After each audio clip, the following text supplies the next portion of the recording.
ক্ষমতা, দৌলত, যশ, খ্যাতি একেবারে কম। দেখতে দেখতে এই বেলা ডুবে যাবে। আমাদের আগে যারা বাংলাদেশ চালিয়েছে তারা নাই, আমরা অল্প দিনের জন্য আছি। ইন্টারিম গভর্নমেন্ট, আরবিতে বলে আল হুকুমতুল ইন্তেকালিয়া, অল্প সময়। তারপর আমরা ভোট দিয়ে জনগণের নির্বাচিত সরকারের হাতে ক্ষমতা দিয়ে আমরা বিদায় নেব, আরেক দল আসবেন। এভাবেই চলবে, চর্চা এই রহেগা, এটা চলবে। আইয়ুব খান কোথায়? আইয়ুব খানের কবর আছে পাকিস্তানের হাজারা জেলায়। কবরের উপরে যে ধুলা পড়ে এগুলো পরিষ্কার করার লোক নাই। ইরানের প্রেসিডেন্ট রেজা শাহ কোথায়? রেজা শাহর কবর আছে মিশরে। কবরের উপরে যে গাছের পাতা পড়ে এগুলো পরিষ্কার করার লোক নাই। এখন আমরা ক্ষমতায়, আমাদের আগেও গাড়ি পিছনেও গাড়ি, ইউনিফর্ম পড়া লোক, সিভিল ড্রেসে, গোয়েন্দা। সব সময় আমি আসার আগে এখানে লোক চলে আসছে, কিছুদিন পরে থাকবে না, আমরাও থাকবো না। এটার নাম দুনিয়া। দুনিয়া এখন আমরা টেলিফোন করলে আমাদের অফিসাররা সার সার করতে করতে ব্যতিব্যস্ত হয়ে পড়ে। এমন এক জামানা আসবে আমি ফোন করলে উনি মোবাইল ধরবেন না, সুইচ অফ করে রাখবে। এটার নাম দুনিয়া। তো সুযোগ পাইছি বলে গাছের আগাটাও খেয়ে ফেললাম, তলাটাও কুড়ে নিলাম। এটা এই দুনিয়ার সাথে না ইনসাফি হয়েছে। সুযোগ পেয়ে ব্যাংকের সমস্ত টাকা লুট করি বিদেশে বাড়ি তৈরি করলাম, এটা কোনো দেশপ্রেমিক মানুষের পরিচয় হতে পারে না। আল্লাহর কাছে জবাব দিতে হবে এই প্রতিটি জিনিসের। ফায়সালুকুম না মালিকুম, you will be accountable before the Allah the Lord provident. আল্লাহর কাছে জবাব দিতে হবে। সবগুলো রেকর্ড আছে, সবগুলো রেকর্ড। হযরত সাল্লাল্লাহু আলাইহি ওয়াসাল্লাম বলেন, মালি ওয়ালিদ দুনিয়া, আমার সাথে দুনিয়ার কি সম্পর্ক? আমি এমন এক মুসাফির, কারাকিবিন তাহাতা জিল্লিল শাজারা, গাছের ছায়ায়, ফি ইয়াউমিন সাইফ, গ্রীষ্মকালে গাছের ছায়ায় একজন মুসাফির, ফরাহা ওয়া তারাকাহা, কিছুক্ষণ আরাম করলো, তারপরে উনি উঠে চলে গেলেন। গাছ কোথায়, দেশ কোথায়, উনি কোথায়? আমরা এরকম। এটাই দুনিয়া। একদিন আল্লাহ রাসূল সাল্লাল্লাহু আলাইহি সাল্লাম সাহাবায়ে কেরামদের নিয়ে সফরে যাচ্ছেন। একটা ভেড়া, কিতাবুজ যুহুদ, আহমদ ইবনে হাম্বল, এটা মরা বেড়া রাস্তার কিনারে পড়ে আছেন। হযরত সাল্লাল্লাহু আলাইহি সাল্লাম বলেন, ও আমার সাহাবা, 2 টাকা দিই, 2 দিরহাম দিই, এই ছাগলটা কে কিনবে বলো? সাহাবারা বলে, হুজুর 2 টাকা নয়, মফত যদি কেউ আমাদের দেয় আমরা এই মরা ছাগল কিনব। নবী করিম সাল্লাল্লাহু আলাইহি ওয়াসাল্লাম বলেন, আল্লাহর কাছে এই দুনিয়া এ মরা ছাগলের চাইতেও কম। আহবানু আলাল্লাহ বিন হাদি, এটা নাম দুনিয়া।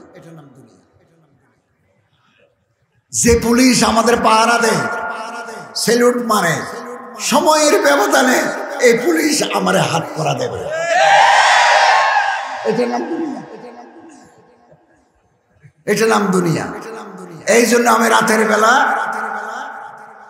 আল্লাহর ওলিদের দরবারে যাই, গাড়ি একটু দূরে রেখে যাই।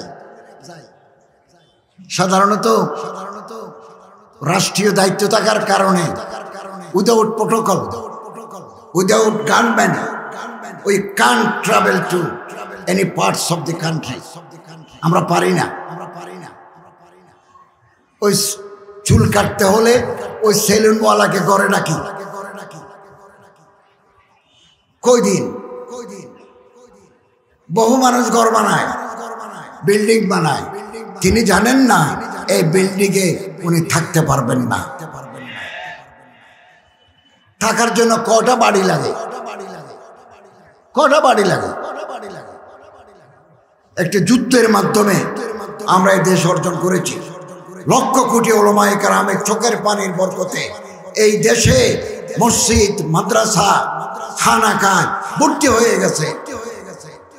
এই দেশটাকে শেষ করে দেওয়া, সমস্ত ইনস্টিটিউশনকে ধ্বংস করে দেওয়া কোনোদিন দেশপ্রেমীকে পরিচয় হতে পারে। সম্মানিত হাজরিন, সিরত থেকে আমরা আদর্শ গ্রহণ করি, সিরতের রাসূল থেকে আদর্শ গ্রহণ করি। আল্লাহর ডর আমাদের কলিজার ভিতরে ঢুকাই। তাকওয়া আল্লাহ, আল্লাহ আমারে দেখেন, আমি আল্লাহরে দেখি। আমি আল্লাহরে না দেখলো আল্লাহ আমারে দেখেন। আমি আল্লাহর সামনে আছি, এর নাম তাকওয়া। এই তাকওয়াই মানুষের মুক্তির পথ, মুক্তির পথ। সাহাবায়ে কেরাম রাদিয়াল্লাহু তাআলা ব্যবসা করছেন। হযরত আব্দুর রহমান ইবনে আউফ ব্যবসায়ী, হযরত ওমরও ব্যবসায়ী, হযরত উসমান রাদিয়াল্লাহু তাআলা ব্যবসায়ী। কিন্তু ওনাদের টাকা ইসলামের সেবায়, দ্বীনের সেবায় ওনাদের অর্থ ব্যয় হয়েছে। হযরত উসমান রাদিয়াল্লাহু তাআলা আনহু তাবুকের যুদ্ধ, গজওয়াত তাবুক, তাবুকের যুদ্ধে উনি একেবারে স্বর্ণ মুদ্রা কোরতাতে করে এনে আল্লাহ রসুলের কোলে ঢালি দিলেন। হযরতে সোনার টাকাগুলো নাড়াচাড়া করে বলে, মাদাররা উসমান বাদাল ইয়ম, আজকের পর থেকে উসমানের আর কোনো ভয় নাই। তাবুকের যুদ্ধে আমি ইনশাআল্লাহ আজিজ জানুয়ারিতে সৌদি মন্ত্রীর সাথে হজের চুক্তি করার জন্য যাব। এই চুক্তি করার পর আমি আমাদের জেদ্দাতে একজন অ্যাম্বাসেডর আছেন, কনসুলেট জেনারেল, কনসাল জেনারেল, ওনাকে নিয়ে তাবুক যাব। 1100-1200 কিলোমিটার। ওই জায়গাটা দেখবো যেখানে আল্লাহ রাসূল সাল্লাল্লাহু আলাইহি ওয়াসাল্লাম ছিলেন। ওই জায়গা দেখতে যাও। এবং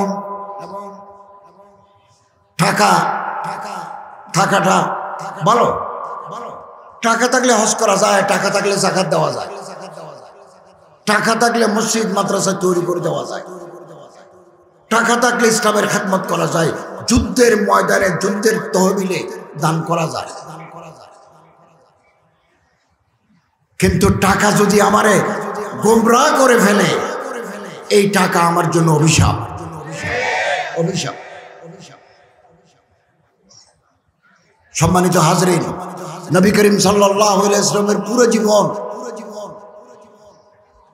মা আনা আলাইহি ওয়া আসহাবিহি, হযরতের জীবন, হযরতের সাহাবায়ে কেরামদের জীবন আমাদের তরিকা।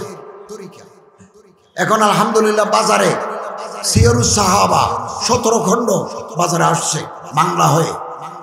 প্রথম খণ্ড আমার ভূমিকা আছে, ভূমিকা লিখে দিয়েছি মাকতাবুল আজহার, আজহার নয় আরেকটা কি প্রতিষ্ঠান বাংলা বাজার থেকে বের করেছে।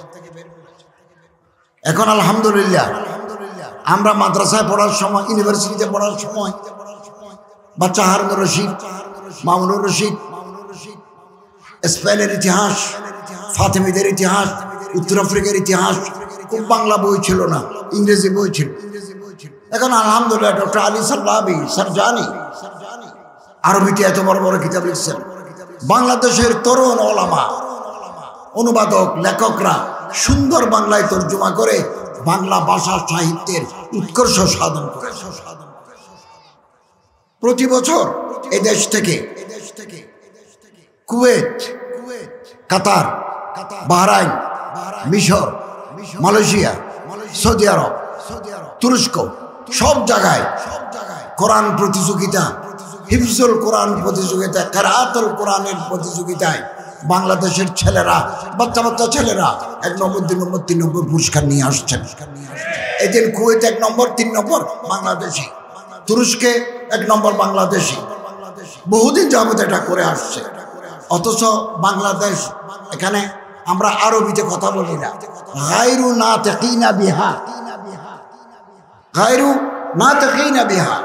এদেশের মানুষটা আরবিতে কথা বলে না, কিন্তু কোরআনুল করিমের চর্চা, তেলাওয়াত, তাহফিজ এত সুন্দরভাবে হচ্ছে। আন্তর্জাতিক পর্যায়ে আরব দেশের আরবি ছাত্রদেরকে পরাজিত করে বাংলার এই ছোট ছোট বাচ্চারা 1 নম্বর 2 নম্বর পুরস্কার নিয়ে আসছে। এবং এটা বাংলাদেশ কোরআনের উর্বর ভূমি। আমরা যদি সিরাতুর রাসূল মানি চলি, সিরাতুর রাসূলের আদর্শে জীবন গড়ি, খুব বেশি দিন লাগবে না, কোরআনের আদর্শে সমাজ প্রতিষ্ঠা হবে। কোরআনের আদর্শে সমাজ, এটাই মুক্তির পথ, মুক্তির পথ। হযরত আবু বকর রাদিয়াল্লাহু তাআলা আনহু কবর দেখলে কাঁদতেন, হাত্তা ইয়াবুল্লা লাহয়াতাহু, চোখের পানিতে দাড়ি ভিজে যায়, কবর দেখলে কাঁদতেন। কবর আছে তো, এখনো তো কবর আছে। সম্মানিত হাজরিন, শরীরে রক্ত আছে 5.5 লিটার, হাড্ডি গোস্ত আছে 60 থেকে 70 কেজি। 1 ফোঁটা রক্ত, 1 টুকরা গোস্ত, 1 টুকরা হাড্ডি যদি হারাম দিয়ে তৈরি হয়, আল্লাহর পয়গম্বর সাল্লাল্লাহু আলাইহি ওয়াসাল্লাম বলেন এই শরীর বেহেশতে যাবে না। লা ইয়াদখুলুল জান্নাতা জাসাদুন গুযিয়া বিল হারাম, বেহেশতে যাবে না। চেয়ারে বসতে পারলে লুটপাট করার মানসিকতা বড় জঘন্য, জঘন্য মানসিকতা।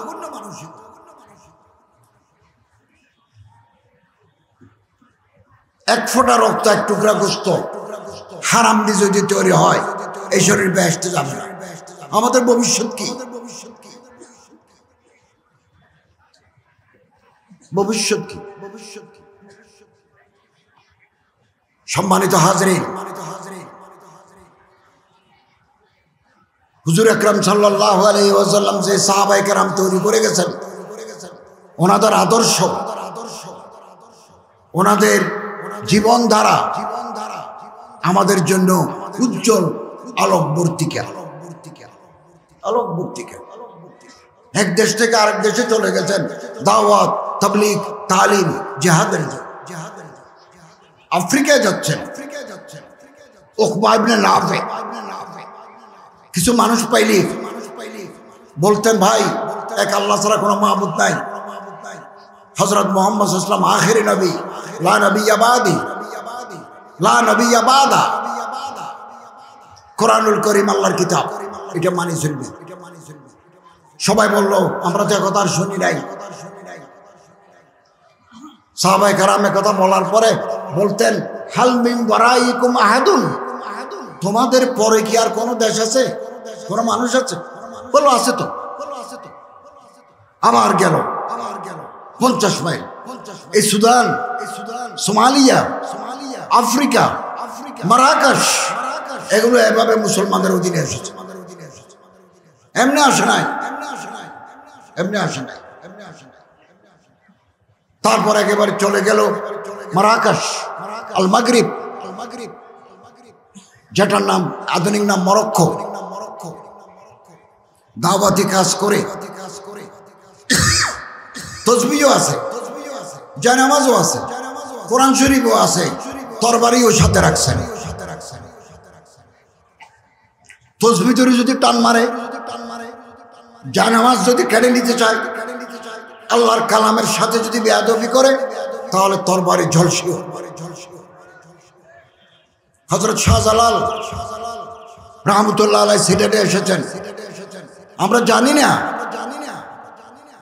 ওনার ইয়াদগার, ওনার নওয়াদেরাত বহু বছর আগে, আমি যখন ছাত্র, বিশ্ববিদ্যালয়ের ছাত্র আমি, তখন প্রথমবারের মতো সিলেটে গেছি। আমি তো একটা পত্রিকায়ও কাজ করতাম, ইংরেজি পত্রিকায়। তো আমি ওনার বাড়িতে গেছি, বললাম যে ওনার কিছু স্মৃতি আমাদের দেখান। তো একটা জায়নামাজ দেখালেন, ছিঁড়ে যাচ্ছে।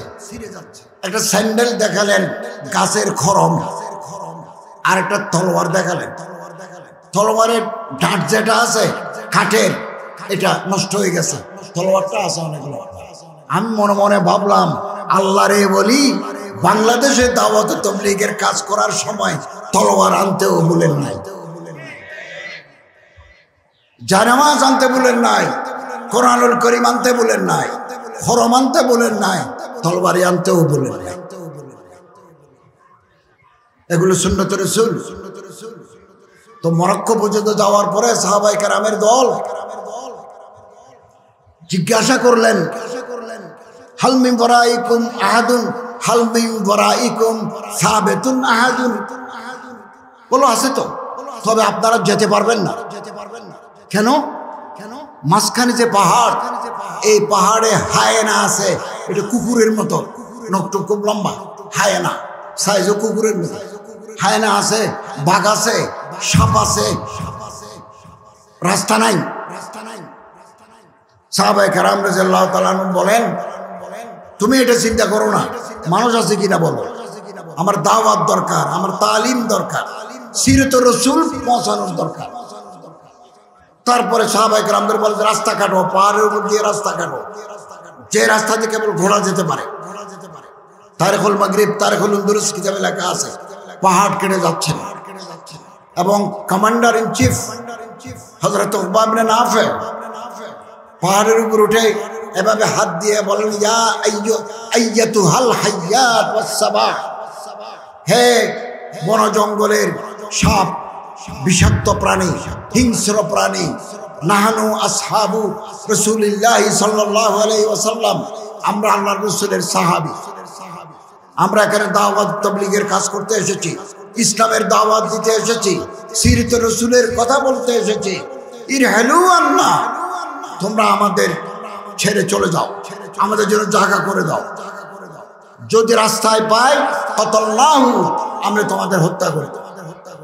আবুল হাসান আলী নাদভী রাহমাতুল্লাহ আলাইহি বলেন, এই পার থেকে ওই পারে চলে গেল, গহীন জঙ্গলের ভিতরে কোনো বাঘ ভাল্লুকের দেখা হয় নাই, বরঞ্চ দেখা গেল বাঘ তার বাচ্চার গর্দানার উপর কামড় দিয়ে নিরাপদ জায়গায় চলে যাচ্ছে। তারপর ওই পারে গেল মরক্কো, যেখানে রাজধানী রাবাত, একটা শহর আছে ক্যাসাব্লাঙ্কা, 50,000 মানুষ এক ইমামের পিছনে নামাজ আদায় করতে পারে। পৃথিবীর শ্রেষ্ঠ মসজিদ ক্যাসাব্লাঙ্কা জামে মসজিদ। তারপরে জমিন শেষ, আটলান্টিক সাগর, বাহরুল কাহিল। সাহাবায়ে কেরাম নদীর কিনারে দাঁড়িয়ে দেখলেন মানুষ নাই। সবাইকে বলেন, একটু পানিতে নামো, আমরা যতদূর যেতে পারি যাব। ফালইউবাল্লিগি শাহিদুল গায়বা, আল্লাহর পয়গম্বরের কথা। এই যে মৌলানা হযরত আল্লামা মাওলানা জুনায়েদ আল হাবিব সাহেব এখান থেকে ওয়াজ করে মুগদা যাবেন, মুগদা থেকে যাবেন আরেক জায়গায় গেন্ডারিয়া। প্রতিদিন দূরে, অনেক দূরে দূরে সিরাতের দাওয়াত দিয়ে যাচ্ছেন। তো বকতের ইস্তাতাআত, ওনারা গলা পর্যন্ত গেলেন, এরপরে গেলে ডুবে যাবে। ওখানে যাওয়ার পরে বলতেছেন, আল্লাহ যতদূর তোমার জমিন ছিল, তোমার পয়গম্বরের ফালইউবাল্লিগি শাহিদুল গায়বা দাওয়াত পৌঁছে দিয়েছে, এখন তো আর যেতে পারি না। লাউলা হাযিহিল বাহর লামাযিতু ফিল বিলাদ মুজাহিদান ফি সাবিলিক ওয়া উকাতিলু মান কাফারা বিকা। আমরা যদি ওই পারে যেতে পারতাম, নৌকা থাকতো, তাহলে ওই পারে গিয়ে তোমার কোরআনের দাওয়াত, তোমার নবীর রিসালাতের দাওয়াত আমরা ওই পারে পৌঁছে দিতাম। এটা পৌঁছাতে গিয়ে যদি কেউ আমাদের দাঁড়ি ধরে টান দিত, উকাতিলু মান কাফারা বিকা, তার বিরুদ্ধে তলোয়ার ধরতাম। दस्त तो दस्त है, दरिया भी न छोड़े हमने, बाहर जुल्मात में दौड़ा दिए घोड़े हमने। বলতেছেন আল্লাহ, জমিনের 1 ইঞ্চি জমিন বাকি রাখি নাই, দরিয়ায় পর্যন্ত তোমার দাওয়াত দিয়েছে। একমাত্র সিরত রাসূল আল্লাহর পয়গম্বরের কালজয়ী আদর্শ আমরা যদি মেনে চলতে পারি, আমাদের হৃদয়ে জায়গা দিতে পারি, আমাদের ব্যক্তি জীবন, পারিবারিক জীবন, ব্যবসায়ী জীবন, সামাজিক জীবন, রাষ্ট্রীয় জীবনে যদি রাসূলের আদর্শ সুন্নতকে ধরে থাকি, তাহলে বিজয় আমাদের হাতে আসবে।